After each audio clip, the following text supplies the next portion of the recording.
What's going on, guys? Welcome back to another episode of Rustomod Garage. In the last episode, you saw us put our Volkswagen TDI motor into our Jeep Wrangler frame that we're actually putting a Willys Wagon body on. So this is going to be a kind of strange chassis swap with a kind of strange engine swap. So we had to manufacture our own motor mounts in CAD, and in the last episode you saw us finalize those motor mounts and begin to disassemble our TDI motor to be sent out for the injection pump to be rebuilt. Now, while that injection pump is getting rebuilt, we put the body back on the frame, make sure everything was lined up, and we can go ahead and start by doing all the interior stuff and little bits and pieces while we're waiting for that injection pump to get back to us. Once it comes back, we should be ready to go to fire this thing up. So let's get to work on what we're going to do next on this project, which is our interior. All right, so these are the seats that we're going to use in the Jeep. Yeah, it's out of a 2010 Volvo XC90, and these are the third row seats, and then these are the second row seats because we wanted them all mechanical. So what's cool about these is the slider is all mechanical, and then they fold mechanically instead of electronic, so that way we don't have to worry about running wires or anything like that. And then so these two seats had this seat in the middle, so it's like a bench, and then the back two fold flat, just like a third row. So we found these in the junkyard for a pretty good deal. We like the color of them, so we're going to try to fit them into the Jeep, so that way we can have these seats as our front seats and then these as the ones in the back. Alright, so now that we got our seats in order, we can go ahead and try to put these seats into our Willys for the first time. Now, we did have to figure out how we're going to mount these seats because these are the second row seats and not the captain's chair seats that were in the Volvo, because they were electronic and these ones were fully mechanical. So they're not going to fit absolutely perfect, but we're going to have to see if we're going to have to make brackets and make sliders and everything like that for them to work. So now we can put them in place and just kind of get an idea of where they're going to sit.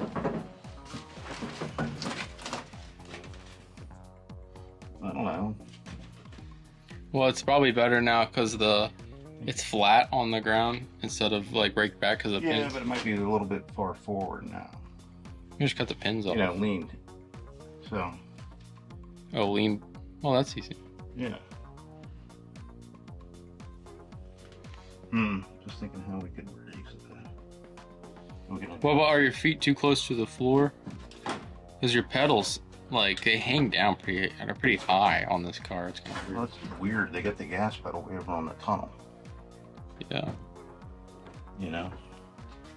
I mean, for me, it's fine right here. So now we're basically just having to figure out where everything is going to sit in this Willys Jeep, because we have to redo our steering column and redo our pedals and actually end up redoing our dashboard. So we want to get all the controls and everything in the right spot, and the one thing that ties them all together is the seating position. Like if you remember our Wrangler, we actually had to redesign where the Corvette seat was in the seating position because the Corvette sat so low and the Wrangler was more of a front upward position where you would sit more towards the front of the dash like a pickup truck almost. So we had to raise the seat and adjust everything there. Very similar here where we have to adjust some things to get the proper seating position. But with this build, it should be a little bit easier because we're going from an SUV seat to pretty much an old school SUV. So the seating position is very similar to what it was prior. So once we get everything dialed in, we can start working on the back seats. All right, so this is the third row seats in here. And it's going to be the second. Yes, and we're making this the back seat. So you can kind of see they still has the rails and everything that are bolted to in the Volvo, and they fold flat and supposed to go under the floor in the Volvo, but the rail almost fits in between, but it hits a little bit on this bracket on the wheel well. So we're just going to trim that bracket, and and then I think it should slide back.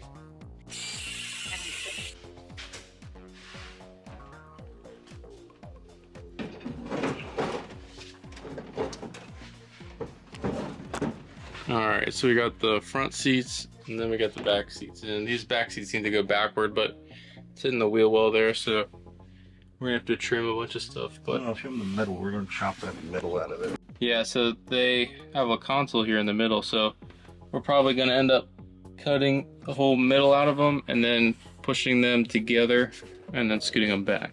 And then the front, that should give you leg room. See, but that seat bottom is basically the same height as this. You're missing the step here. Yeah. So your feet are kind of gonna be at a weird angle in the back because the floor doesn't drop down like it does on the front. Alright, so in order to get in the back, I fold that up. look at that, that's perfect. You gotta hit the one at the top.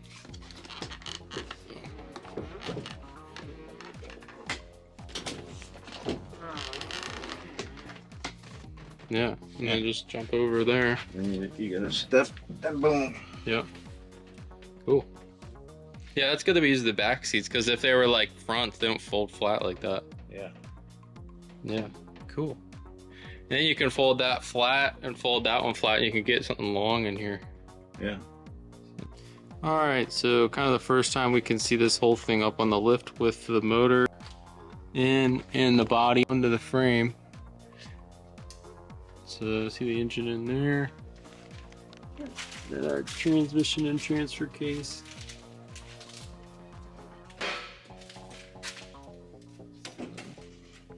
Get a good look underneath. So now that we have our body onto our frame and we have the motor and transmission in it the first time, we can kind of get a better look at what we need to do. Clearance wise, everything looks pretty good, but whenever we put drive shafts and exhaust and everything else that can go in this car, it definitely is going to fill up quick.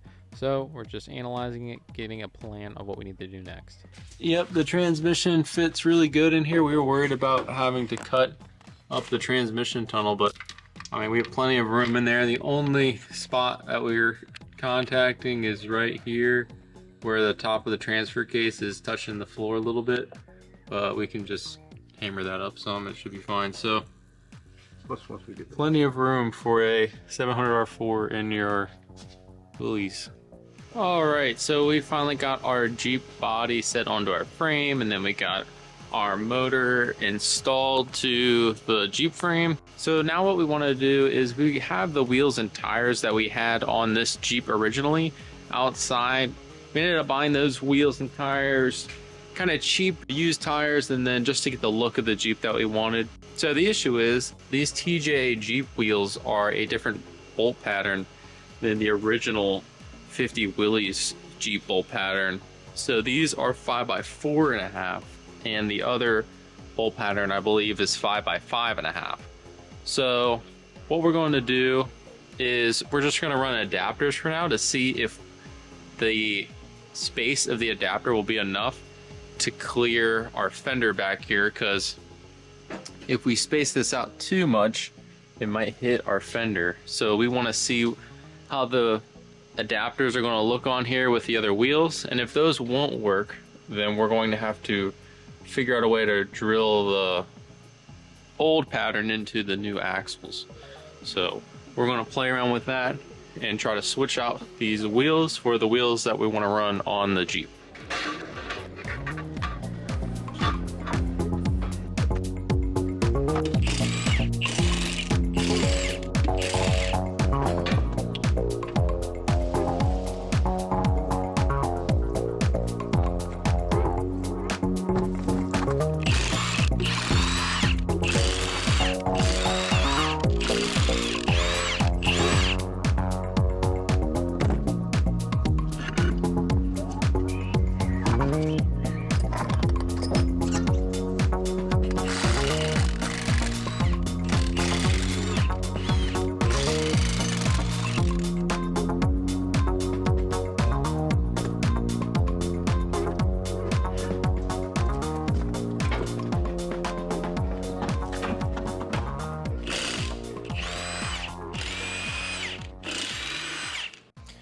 So when you guys are pulling these wheels off, if you guys have one of these old Jeeps, some of these lug nuts are reverse thread on the driver's side.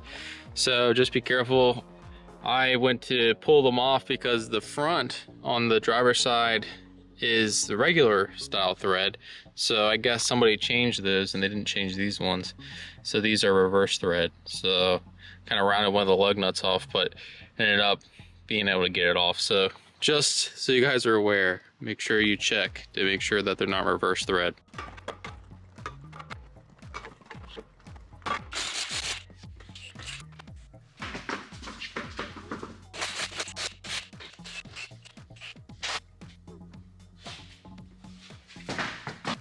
All right, so we got our spacers on both sides. You can kind of see our concern with having a spacer on, or an adapter in this case, because of how much they might stick out from the fender. So we want to see how they look, put the wheels on.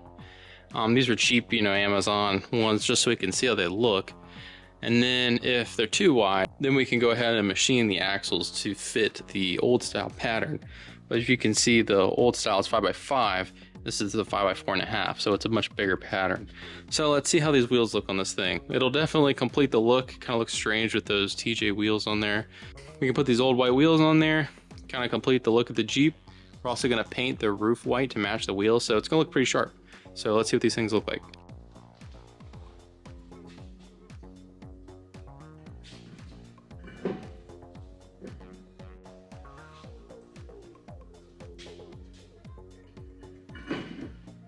Yeah, this thing looks way better with these different wheels and tires on them. The other ones are so small, but this actually looks like a Jeep now. They are a lot wider than the other ones, if you can see in the back. I still have the stock ones back there. So let me throw the back ones on, and then we'll set it on the ground and see what it looks like. All right, well, that's with the back and the front on. If you can see on the side here, it does stick out. And I can tell you right now, the body is not bolted down. It's just sitting on this, so you can see how much poke we have on this side versus the other side. So the body actually needs to shift to the passenger side some. But that's kind of what it's going to look like. Let me lower it down so we can get a better idea, but I'm pretty sure that those wheels are going to hit the fenders.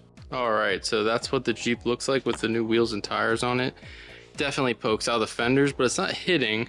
But we're going to raise this up for sure because the weight of the body is just so much more than the other Jeep body.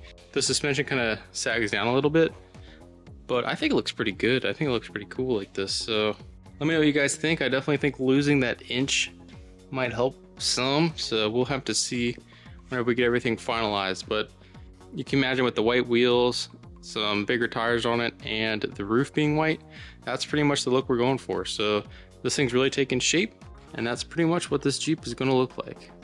Well, right, that's going to do it for this episode, guys. Thank you guys so much for watching. Make sure you guys like, comment, subscribe so you can stay up to date on our Jeep videos. We post Willys videos every Friday so you can see what we're going to do next. Make sure you like, comment, subscribe, and we'll see you guys on the next episode. Thanks for watching.